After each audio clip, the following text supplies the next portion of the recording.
Okay, now that we've established the location of our block pieces, our orthographic projection for those three views, the top, front, and side view, now that we can start to add in the details of those blocks. But I think just to both to practice the trim command as well as simplify the drawing so it's a little bit clearer, I'd like to use the trim command and clean up the drawing a little bit. So what I'd like you to do is, up in the command prompt, type in trim, enter, and now what we're going to do is we need to select, it says asking for the cutting object.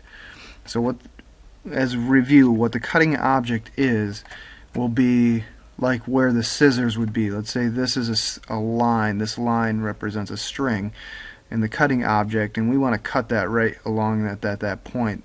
The cutting object is going to be kind of the location that it's going to cut back to. So what we want to do is cut all of these parts of the line off. So we select the vertical line here as the cutting object. Now it says select cutting objects. You can continue, but we want to press enter when we're done. So we're going to press enter and we're going to move along in the command. It says select objects to trim. What we can do is from the left side, we're going to pick the part of the line that we want to get rid of, as I'm doing here. Okay, now it says we can continue to do more trimming, but we want to end the command and then we're going to do it again.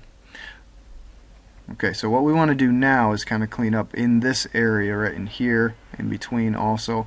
Just to get into a habit, I want you to right click, and what that's going to do is repeat your last command. That kind of makes your drafting ability kind of it's a good practice to kind of get into that habit. It'll kind of speed up your process a little bit. Okay, so again, what we're going to do is cut objects, or the cutting objects. This time I want you to select two lines. What it'll do is, we've got two cutting objects. That means what we can do is select either to the side, in between, or the other side. We're going to select in between this time. So I want you to, we've got the two cutting objects selected. Press enter when done. Moving along, and then it says select object to trim. We want to select these four lines. Instead of selecting them individually, I want you to do something kind of as a practice. I want you to pick down in the lower left or lower right area and drag it to the left, overlapping those four green lines. And what this is going to do is it's going to select all the lines that it's touching as well as everything inside. Release the button and it just trimmed all four at one time. Okay, now we're going to continue on and trim some more. So enter again, or right click, which will repeat your trim command. This time I want you to, for our cutting objects, I want you to do the same thing. I want you to click down in the lower right area where I have, drag it to the right, to the left and up over those four lines and release. So those are now our cutting objects. We want to press enter, and now we're going to trim this part here in between the lines and above there, and press enter. So this location is our front view, that's our top view. Now we have some other cleaning up to do. So repeat trim. We're going to select just these two lines first.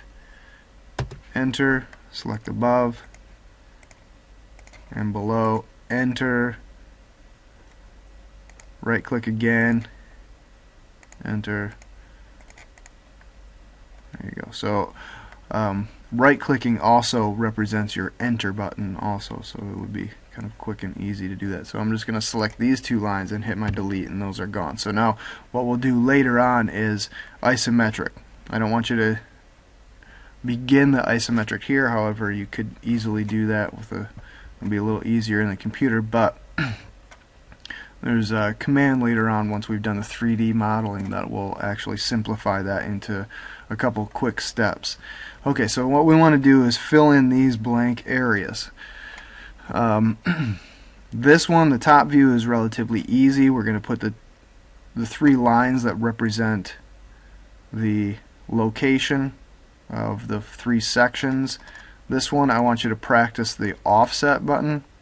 What we're going to do is type in offset, enter the distance. We're going to change that, so click on where it says distance, type in 1, enter. Okay, now we want to select curve to offset. I'm going to do it from the left going right. Now what we can do is enter or right click to repeat the command, and then just pick in this area. So what we've got is our object. Now you'll notice that they're all on the wrong layers. I've got these on the dimension layer, I've got this line on the guidelines, but we want to change those all to the same layer. So select them all. You'll notice that I can do it two ways. This, if I take it from the left to the right, I'm selecting everything inside. If I do it from right to left, I'm selecting everything also inside, but if I do it this way, it'll select all things that it's touching. If I go left to right and I don't have certain lines overlapping or in the entire box, it won't select it. So at this point it'll select the green line, red line, and also that red line, and will not select anything else. So kind of get into a habit of using those boxes. So select it. To get your properties windows, we want this button on, or click on the rainbow button and we get these objects. Layer, we want to change that to object line. So once it's there, then